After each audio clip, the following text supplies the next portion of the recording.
Corona काळात अनेक कर्मचारी जे आहेत ते आपला जीव धोक्यात घालून रस्त्यावर उतरून काम करत होते आणि या काळात काम करणाऱ्या कर्मचाऱ्यांना प्रोत्साहन भत्ता देऊ असं शासनाने जाहीर केलेलं होतं. मात्र गेल्या अनेक वर्षापासून हा प्रोत्साहन भत्ता जो आहे तो ग्रामपंचायत कर्मचाऱ्यांना मिळाला नाही असा त्यांचा आरोप आहे. आणि त्याच अनुषंगाने आज पाहिलं तर पुण्याच्या भोर पंचायत समितीसमोर भोर पंचायत समितीच्या आवारात हे सर्व जे ग्रामपंचायत कर्मचारी जे आहेत ते एकत्र झालेले आहेत आणि अशा प्रकारे ढोल आणि नाशवादाचे अशा प्रकारे नाशिकला जाग यावी यासाठी आंदोलन जे आहे ते करताना आपल्याला पाहायला मिळत आहे. तो आमचा विविध पाहिजेचा भत्ता जो आहे प्रोत्साहन भत्ता आहे तो मिळाला नाही असा आरोप आहे आणि शासनाने हा द्यावा या मागणीसाठी आता हे सर्व कर्मचारी जे आहेत ते बेमुदत खरं तर आंदोलनासाठी या भोर पंचायत समितीच्या कार्यालयाच्या समोर बसलेले आहेत आणि लवकरात लवकर आमचा भत्ता द्यावा अशी मागणी जी आहे ती या कर्मचाऱ्यांची आहे. नक्की काय मागणी आहे आपण त्यांच्याकडूनच जाणून घेणार आहोत.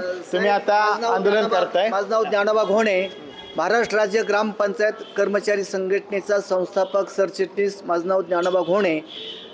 19 सालामध्ये जो महामारीचा प्रकार घडलेला होता संपूर्ण जगभर, कोरोना हा काळ, आणि या कोरोनाच्या काळामध्ये ग्रामपंचायत कर्मचाऱ्यांनी जीवाची पर्वा न करता त्या ठिकाणी लोकांची कामं अतिशय चांगल्या प्रकारे करून त्यांना न्याय द्यायचा प्रयत्न केलेला आहे.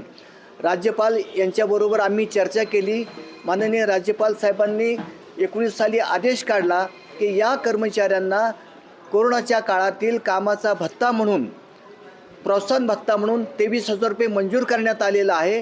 ह्या मंजूर केलेल्या आदेशाप्रमाणे साहेबांनी पण आदेश काढलेला आहे, आयुक्त साहेबांनी पण आदेश काढलेला आहे. त्या आधारे गटविकास अधिकारी यांनी सुद्धा 2 वेळा आदेश काढलेला आहे. अनेकदा आम्ही त्यांच्याकडे ही गोष्ट मांडलेली आहे. असं असूनसुद्धा त्यांनी कारवाई केली नाही किंवा काय नाही. गेल्या 8-10 दिवसापूर्वी आम्ही असंच आंदोलन छेडलं असताना BDO साहेब आणि त्यांच्या सर्व सहकाऱ्यांनी आम्हाला बोलवून घेतलं आणि 1 आठवड्यात तुम्हाला हा राहणीमान भत्ता 23,000 रुपये दिला जाईल अशा प्रकारचं लेखी पत्र दिलं. आणि त्या पत्रामध्ये शेवट असं देखील म्हटलेलं आहे की जो ग्रामसेवक या 23,000 रुपयाची रक्कम देणार नाही त्याच्यावर रितसर कारवाई केली जाईल अशा प्रकारचं लेखी आश्वासन गटविकास अधिकारी साहेबांनी दिलेलं आहे. ते अंमलात न आल्यामुळे 10-12 दिवस आम्ही त्यांना 8 दिवसाच्या ऐवजी 10-12 दिवस संधी दिलेली आणि ती संधी दवडूनसुद्धा या कर्मचाऱ्यांना हा कोरोनाचा 23,000 रुपये भत्ता मिळाला नाही. साहेब, गंभीर गोष्ट अशी आहे की गेली 4 महिने कामगारांना काम करून पगार नाही किंवा काय नाही, अक्षरशः त्यांची उपासमार चालू आहे, त्यांच्या कुटुंबाची उपासमार चालवली आहे. तरी शासन आणि पदाधिकारी आणि प्रशासन या कर्मचाऱ्यांच्या प्रश्नाकडे दुर्लक्ष करतात. म्हणून आम्ही या ठिकाणी बेमुदत धरणे आंदोलन आणि शंखध्वनी आंदोलन, ढोल ताशा वाजवण्याचा कार्यक्रम आम्ही ठेवलेला आहे. कोरोनाचा भत्ता तर दिला नाहीये पण आता तुम्हाला ते मानधन आहे ते पण मिळत नाहीये का? मिळत नाहीये. गेले किती महिने मिळत नाही? आता 4 महिने झाले आणि राहणीमान भत्ता मिळत नाही.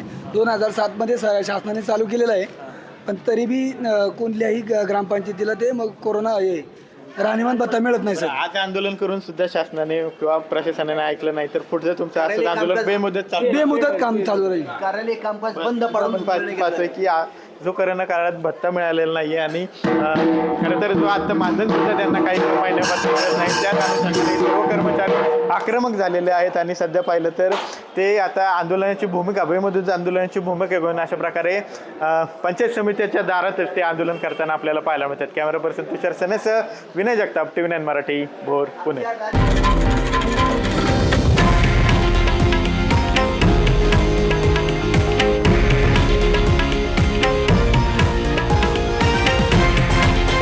हे आहे देशातील नंबर 1 न्यूज नेटवर्क आणि आपण पाहत आहात TV9 मराठी, एकमेव.